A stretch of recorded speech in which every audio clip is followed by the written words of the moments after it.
Poyamba lero kuti mwani mpingo wa Ambuye munthawi imeneyi tikhali kupitiriza kuphunzira Baibulo monga tayamba kale ndi m'bale wathu uja woyamba Daniel Panklasi. Mudziwa inu kuti mdziko lapansi anthu kuti tikhale ifeyo tinayamba kukhala chifukwa chakulengedwa. Mulungu atalenga kholo lathu Abrahamu. Abrahamu anabala Isake anabala Yakobo kunatuluka mitundu yambiri ya anthu 12 imene timayidziwa. Koma anthu akuti adzichuluka chonchi ndi chifukwa chakuti amakhala m'mabanja. Chimene ndikufuna kunena ndiyonena kuti alipo anthu ena amene amakhala akuyamba moyo wa banja potengera ndondomeko zimene wanazimvetsa zosakhala zovomerezeka zochokera m'buku lopatulika. Tsono likhoza makhala wodapa kuti liliponso banja lina la chinyengo. Banja lilipo lina limene linayambidwa koma losakhala lovomerezeka zimene Yehova Mulungu amanena. Ili ni banja limene linayambika mwachinyengo. Kodi zinthu zomwezi zimene zimakhalapo mdziko lapansi zachinyengo monga banja? Ayi. Ngakhalenso zipembedzo m'masiku ano zilipo zachinyengo. Tsono munthawi ino tikambirana zokhudzana chipembedzo chonyenga. Chipembedzo chonyenga. Posayiwala mutu wa msonkhano uno umene wachoka Yeremiya chapter 6 verse yake 16 pamene akulankhula kuti Yehova atero, imani m'njira ndi kuona, funsani za mayendedwe akale, mmene muli njira yabwino, muyende m'menemo ndipo mudzapeza mpumulo wa miyoyo yanu. Koma anati sitidzayendamo. Yehova amene anatilenga ifeyo anakhala nawonso anthu ena anzathu amene timatchula ana Israeli. Choncho mutu wa msonkhano uno wachoka palemba limeneli kuti yang'anirani za mayendedwe akale mupezamo njira yoona ndiye mukayende m'menemo. N'chifukwa chake tifuna tikaoneza chiphunzitso kapena chipembedzo chonyenga madzulo ano. Chifukwa choti ngakhale m'masiku anzathu zinaliponso zipembedzo zonyenga zimene iwo ankazichita mosemphana zimene Yehova Mulungu ankanena. Titsogozedwa ndi buku lochokera m'Chipangano chakale, Amos chapter 5 verse yake 21 kukalekera 23. Amos chapter 5 mu verse yake 21 kukalekera 23. Tikupemphani owerenga kuti werengani mavesi amenewo.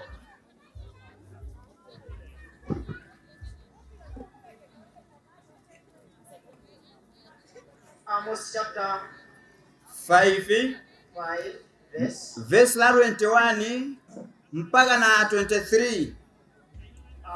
Verse 21. Ninena nawo ninyoza zikondwerero zanu, sindidzakondwera nayo misonkhano yanu yoletsa. Inde mungakhale mupereka kwa ine nsembe zanu zopsereza ndi nsembe zaufa, sindidzazilandira ine. Ndi nsembe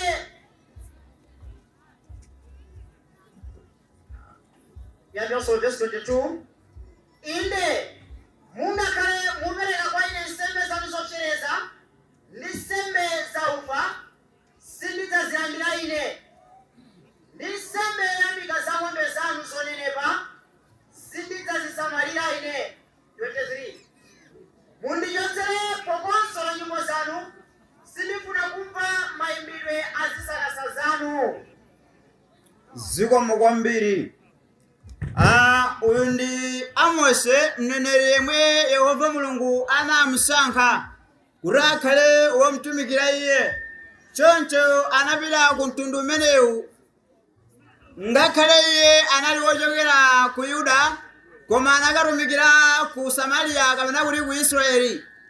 Choncho Israeli anali atamizidwa m'zolakwa zambiri zimene Yehova anakhala njira ndi nthawi yakuti awadzudzule ana Israeli. Choncho pamene tikhale kuthandizana za mutu wathu wakuti chipembedzo chonyenga. Tikamati chipembedzo ndi chani?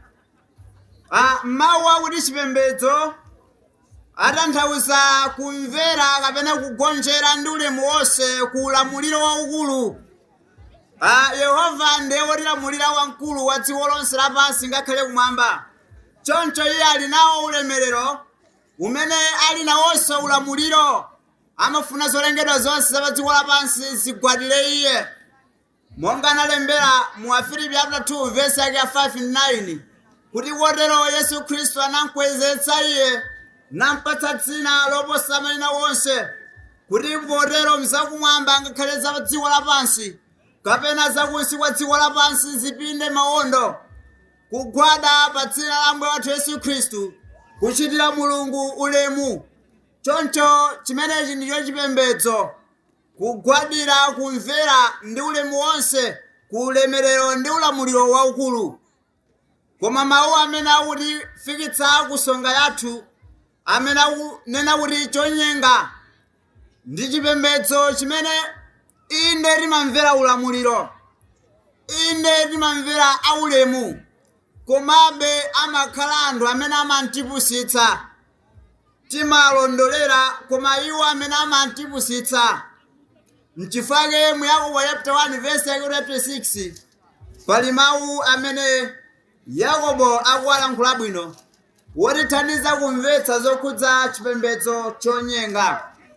Yakobo chapter 1 mu verse yake ya 26 akulankhula motere: ngati wina adziyesera liopembedza Mulungu, ndiye wosamanga lilime lake, koma ali wotsinga mtima wake, kupembedza kwake kwa munthuyu nkopanda pake.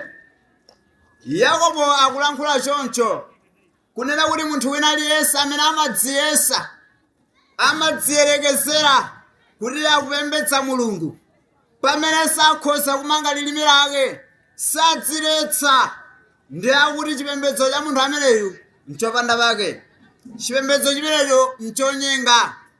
Zimene Yakobo akutiwuzanso nena kuti ngati sitikhoza kupereka ulemu wathu kwa Mulunguyo ndi mtima wathu wonse, tikuupereka kwa munthu wina. Kapena tinene kuti ngati timaganizira kuti tikupereka ulemu ndi kumvera kwathu kwa Yehova Mulungu, kwa pamene sitimva zimene timawuzidwazo, Yakobo anena kuti amene timapembedzayo si Yehova, zimene zipangitse kunena kuti chipembedzo chathucho chikhale chonyenga. Tsono chipembedzo chathu chimakhala chonyenga chifukwa zimenezi. Monga m'bale wathu uja wayamba watiphunzitsa zokhudza mpingo woona, tingawuzindikire bwanji mpingo woona? Pamene tadziwa mpingo woona, ndere anthu amafunikira kuti wonse akhale mu mpingo umodzi woona namalambire Ambuye mmenemo. Funso ndilonena kuti kodi zipembedzo zina zonyengazi Yehova akamaziona amamva bwanji? Yehova akamaona anthu ali zipembedzo zina zonyengazi, iyeyo amamva bwanji? N'chifukwa yake tikamaona pa buku la Mose chapter 5 verse yake 21 akulankhula maonera kuti ndidana nawo, ndinyoza zikondwerero zanu, sindidzakondwera nayo misonkhano yanu yoletsa. Mawu amene wamba nawo Amose ndionena kuti ndidana nawo. Amene akudana nawo ni ndani? Iwo amene akhala nawo maganizo olambira, wopembedza, komano chipembedzo chawo nchonyansa, chonyenga pamaso pa Yehova. Ndiye akunena kuti ndidana nawo anthu amenewa. Ndidana nawo si mbalame yayi, si nyama zakutchire yayi. Mwayi wopembedza udapatsidwa kwa ife ana a anthu. Ndiye pamene akuti ndidana nawo si mbalame zowuluka ayi, kapena nyama zakutchire yayi. Ndife wanthu amene timakhala nawo maganizo akupita kukapembedza, koma tikumpembedza mosalingana ndi zimene iyeyo akufuna. Ndiye Yehova akuti ndidana nawo. walankhula zinthu zingapo zimene iye akudana nazo. Choyambirira akudana nawo anthuwo. Chachiwiri akunena kuti ndinyoza zikondwerero zanu. Kale ana Israeli anali nazo zikondwerero. Masiku amene anayikika kwa iwo kuti adzikondwerera. Monga mukumbukira inu, pa Exodus chapter 14 mu verse yake 1 akulongoza za tsiku lopatulika limene ana Israeli adapulumutsira kuchoka m'manja mwa adani awo a Igupto. Choncho mu chapter 12 Mose akuwawuza kuti tsiku la lero limene mwatuluka mu dziko ili lidzakhala lokumbukirika kwa inu, muzikakumbukira tsiku limeneli. Nderi tsiku limene lidakhala kwa iwo lopatulika limene amachita chikondwerero chawo likafika. Pamene Yehova akunena kuti ndidzanyoza zikondwerero zanu, ngakhale tsiku limene iwo atakumbukira kuti tidachoka mu dziko la Igupto la ukapolo, lero tikhale ndi chikondwerero chopatulika, Yehova kuti adzanyoza. Akati kunyoza ndi kuchinena chinthu monyogodola, mochitsitsa mphamvu kuti amene akuchichitayo sakukhonza, adzanyoza. Tsono adanyoza zonse zimene ana Israeli amachita chifukwa anachoka pamaso pa Yehova. Mawu ena akunena kuti sindidzakondwera ndi misonkhano yanu yoletsa. Misonkhano yanu yoletsa sidzandikondweretsa. Misonkhano yoletsa ndi kuti pakati pa Israeli pamati pakagwa mliri nthawi imene wasanachite bwino pamaso pa Yehova, Yehova amabweretsera mliriwo kuti wakhaulitse, kuti wadziwe kuti sauchita bwino. Ndi akazindikira kuti tachimwa, amapita kwa Mose nudandaula, ndi amakhala ndi msonkhano wopemphera kwa Yehova kuti Yehova aletse tsokalo. Ndi Yehova unena kuti ngakhale misonkhano imene yoletsa ine sidzamvayi. Chifukwa chani? Mundipembedza koma monyenga. Kodi Yehova amafana chobwanji chipembedzo chonyenga? Tsono akuti sadzamveranso ngakhale misonkhano yathu yoletsa. Ichi n'chifukwa chake Paulo analembera ku mpingo wa kwa Korinto. Mu 1 Korinto chapter 11 verse 17 owerenga tapeza verive kuti kodi Paulo analembanji kulembera mpingo wanzathu umene unkapezeka mzinda wa Korinto.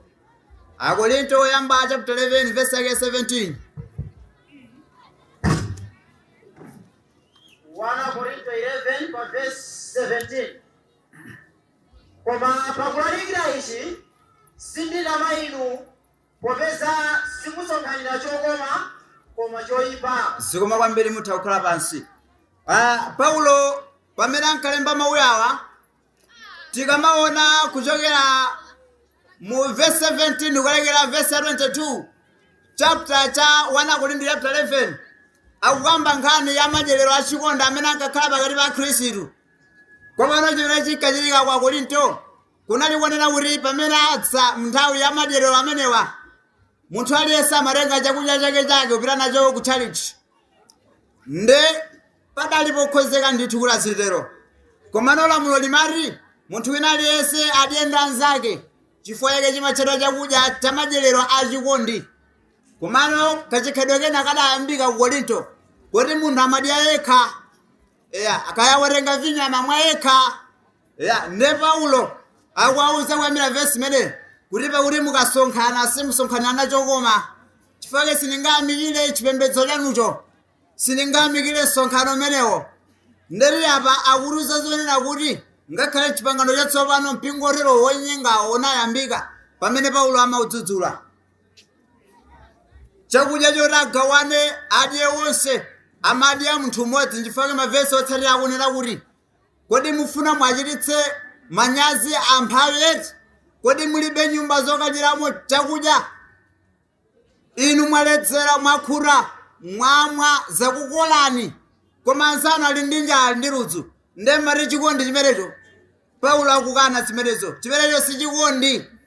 Koma ngati mufuna kukhala mchiphunzitso cholamitsa, chipembedzo choona, takhalani muchikondi, agawire kona zanuwo. Kodi inu muitaso chimodzimodzi lero kapena bemuli komweko komalire chimodzimodzi? Kodi mwina nkuteka msonkhano ngati uno anthu akhoza kuyitanani bwerani kwathu kuno kuli msonkhano, koma ikafika nthawi yakudya amadya okha. Kodi pali chikondi pamenepo? Ayi. Chimenecho nchipembedzo chonyenga chimenenso Amose ankachidzudzula m'masiku oyambawo pamene Israeli anachimwa pamaso pa Mulungu. Pamene likupitirira kuona tatentoneni mu Yesaya chapter 1 verse 11 akufunanso anthu kuyenda kwafunikira kwambiri. Owerenga Yesaya chapter 1 verse 11. Yesaya chapter 1 verse 11. Yeah. Nditani nazo nsembe zanu zochulukazo, Jehova, yakula nazo nsembe zopsereza za nkhosa zamphongo ndi mafuta a nyama zonenepa, sindisekera ndi mwazi wa ng'ombe zamphongo, ngakhale wana ankhosa, ngakhale malonde. Verse 12. Werengani. Pakudzaonekera inu pamaso paine, ndani wamphula chimenechi m'dzanja lanu, kupondaponda m'mabwalo mwanga. Zikomo kwambiri mutha kukhala pansi. Pamene Yesaya ankalankhula ichi ankalankhula ku mtundu wa anthu umene umapembedza ndithu. Chipembedzo cha nzathu kale chinkapembedza kudzeranso nkupereka nsembe zimene azifotokoza menepo. Nde Yesaya akunena kuti tsono ndirani nazo nsembe zanu. Anthu amaperetsa nsembe kwa Yehova kuti awotche machimo awo akhululukidwe. Panali nsembe zina zoyamika zinalipo pamenepo, panali nsembe zina zoyeretsa zinalipo pamenepo. Komabe Yesaya akunena kuti ndirani nazo nsembe zanu, kutanthauza kuti anthuwa ankangoramira kuti ifeyo tizimpanga zimene Yehova atilamula za nsembezo, koma kuchita zimene Yehova akunena ifeyo titalikira kumeneko, sitipangako sitichitako zimenezo. Nde Yesaya akunena kuti ndinakhura nazo mafuta a nsembe a nkhosa zamphongo ndibe nazo ntchito. Mukamabwera m'mabwalo anga mmangopondaponda, kupondaponda noyenda koma kopanda cholinga. Mwinanso ena adakuza mpona muthamangathamanga mwachibwana simuona kuti pali anthu pano mutipondapo tachokani pitanuko. Ndere Yehova akulankhula kudzera mwa Yesaya kuti mmangobwera m'mabwalo anga kudzapondaponda. Ndere anthuwa ankapita ndithu kopembedzera, komano sankachita momwe Yehova ankafunitsira, ankangopita kapondaponda. Koma kumbukirani kuti nsembe ankatenga ankawotcha ndithu, koma Yehova akunena kuti chani? Sindikondwera nazo, ndinakhura nazo. Kodi inu muganiza bwanji? Yehova sakufuna kuti tidzingo ukhalani mtima wopereka ya. Yehova sakufuna kuti mudzingo ukhomera zilupazo ya. Yehova sakufuna kuti mudzingo pereka za masika zoriya. Yehova sakufuna kuti muzikhomera maunifomu oti mdakhula nokharu ya. Koma iye chimene akufuna ndi yani? Chitani zimene mawu a Yehova anena. Zimenezo zidamkwana, sangaziyamikirenso. Murani nazo pamaso pa Yehova, zichotse mpondi pamenepo. Pamene tiona zimenezi tikuona kuti machitidwe ambiri amene a Khristu amene amadzitchula wokha kuti na Khristu amachita ndithu cholinga chakuti Yehova akutidziwa, koma Yehova sawadziwa. Nchifukwa kuti nanga nsembezi zipita kwanda ndidakhura nazo kale, pita nazo niko. Mafuta a nkhosa zamphongo adanikwana apite uko achotseni. Kodi simumvera izi? Sakumva anthu.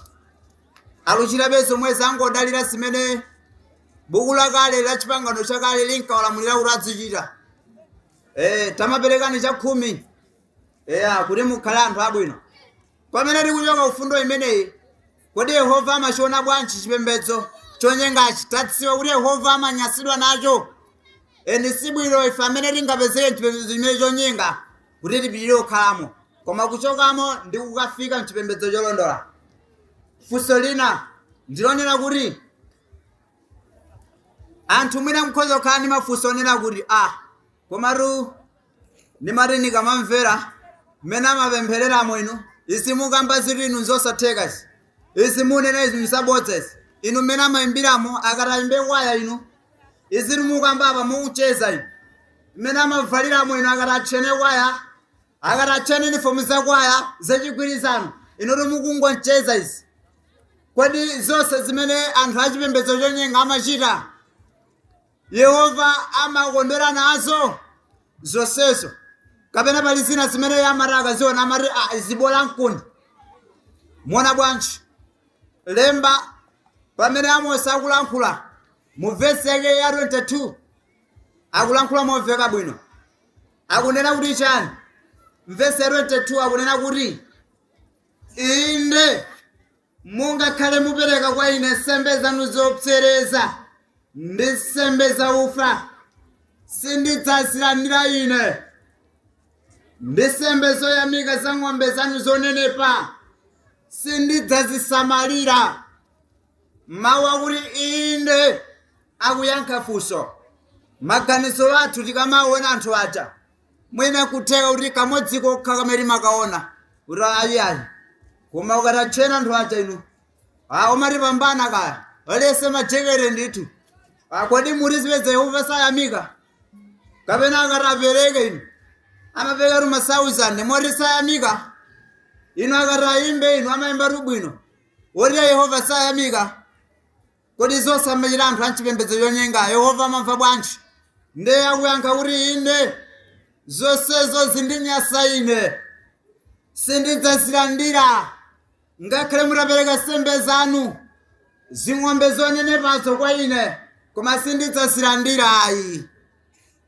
Inu munthu akakhumudwa ndikupatseni chitsanzo olo bambo wapakhomo amene mmacheza naye bwino nthawi zonse koma mukangokhumudwitsa olo madzi osamba amasamba olo mukampatsa chakudya amadya ayi. Amene wakhumudwa zoona kodi madzi ndi oyipa ngati? Chakudya chimene mwaphika nchoyipa ngati? Ayi. Koma iyeyo akaona kuti chakudya ndikwiyitsa ndakhumudwa samasambaso ya ngati mtero akasamba kwa amayi ake samadyaso ya mwina akadya kwa neba. Nthawi imeneyi kupereka nsembe kunali kuloletsedwa pamaso pa Yehova koma nsembezo Yehova akukana kuti sindizilandira chifukwa iye wakhumudwa ndi zimene anthu akuchita. Yehova olotimuonetsa zambiri za mtundu wanji zimene timachita mu chipembedzo chonyenga koma ayi ndithu Yehova sazilandira. Wachita kulankhula yekha ndi mawu ake kuti inde zimenezo sindidzazisamalira konse.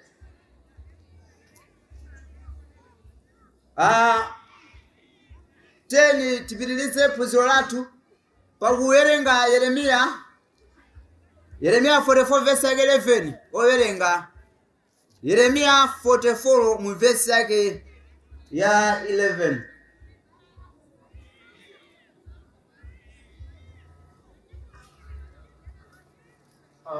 Yeremiya chapter 44 Yes. pa vesi yake ya 11. Chifukwa chake atero Yehova wa makamu Mulungu wa Israeli, taonani ndidzayang'anitsa nkhope yanga pa inu ndikuchitireni inu choyipa nditulenda yense. Zikomo kwambiri. Yehova akuwauza anthu amene ayika mtima wawo pa zinthu zimene mitima yawo ikuwalamulira posakhala zimene Yehova adawalamulira kuti azichita. Ndauti pakuti taonani nkhope yanga idzakhala pa inu nthawi zonse kuyang'anira inu mpaka nditakudulani kukuchotsani kwa Israeli. Choncho wonse amene amachita kuseruzika, wonse amene ali chipembedzo chonyenga, ameneyo Yehova akumuyang'anira. Iye amakhala woyenera kuti atikhululukire machimo athu. mu Yohane woyamba chapter 1 verse yake 8 ndi 9 amalankhula zimenezo. Tikatero tiyeni tibatizidwe pomisidwa madzi ambiri. Zimenezi zimene Bible limatiusa. Tikamaona Marko chapter 16 mu verse yake ya 15 ndi 16 akulankhula kuti pamene anawauza iwo kuti amuke ku dziko lonse lapansi anawalamulira ichi: mukaphunzitsa aliyense wokhulupirira abatizidwe, koma iye amene sakhulupirira adzalangidwa. Kodi mufuna kudzalangidwa ifo simunakhulupirire? Khulupirirani ndi kubatizidwa kuti muwonjezedwe mu mpingo wa Khristu. Monga Machitidwe chapter 2 verse 41 akunenera kuti wonse amene anakhulupirira ndi kubatizidwa Mulungu anawawonjezera ku mpingo. Mukatero sikungokhala choncho, koma mukhala anthu olimbika kukhalabe ndi chikhulupiriro mu mpingo kufikira tsiku litalo limene ine nditha kulawa imfa kapena Ambuye atha kubwera ku dziko lapansi kudzatenga iwo wonse amene anadzipereka kwa Ambuye kwathunthu. Monga buku la Chivumbulutso chapter 2 verse yake ya 10 akunenera kuti khalani inu chiyimire kufikira tsiku litalo. Mukatero inu Ambuye adzakulandirani ku mpando wake wachifumu. Mulungu akudalitseni pamene mukumva kudziwa komanso kuchita mawu ake a Mulungu. Amen.